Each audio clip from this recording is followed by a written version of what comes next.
Self-help readers, I bet you've read Think and Grow Rich by Napoleon Hill, but I bet you've never even heard of He Can Who Thinks He Can by Orison, Swett, Marden. Now these two books are linked. Can you tell the similarities with the title?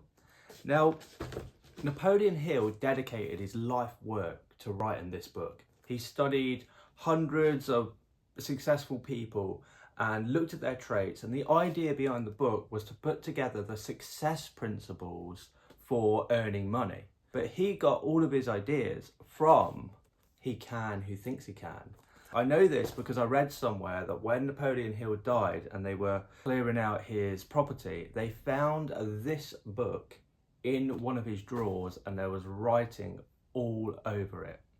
So for instance, you can tell this is true without having actual evidence that it is true, because in Think and Grow Rich there's a chapter, Desire, whereas in He Can Who Thinks He Can it's called Getting Aroused. There's a chapter in Think and Grow Rich called Faith. There's a chapter in He Can Who Thinks He Can called The Spirit in Which You Work. There are so many similarities. It's obvious that he did use this as note-taking. When it comes to self-help books, a lot of readers will say, I've heard all of that before. It's all the same stuff. I learned nothing new. But the fact is, the success principles, there is nothing new to learn.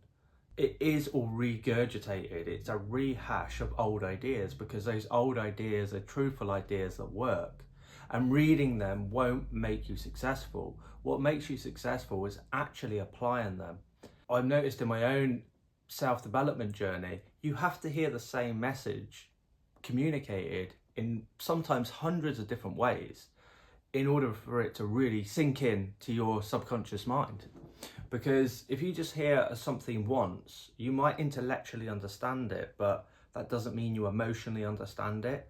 And you know when you emotionally understand something because it shows up in your life.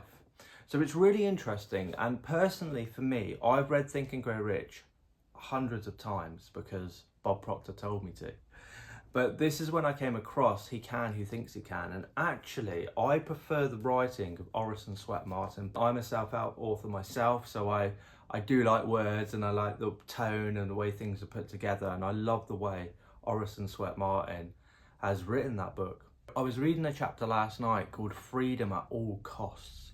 To be free, that is the real riches. Because if you're in a job that enslaves your faculties, which are the higher faculties in our mind, like our will, perception, reason, intuition, memory, if they're being enslaved all the time, then we're going to have long days and we're not going to enjoy how we spend our days.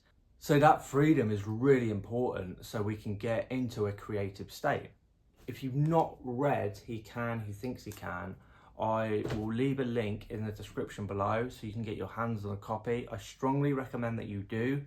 In the next video, I'm going to be talking about the chapter, The Spirit in Which You Work, which Napoleon Hill used to develop his faith chapter in Think and Grow Rich.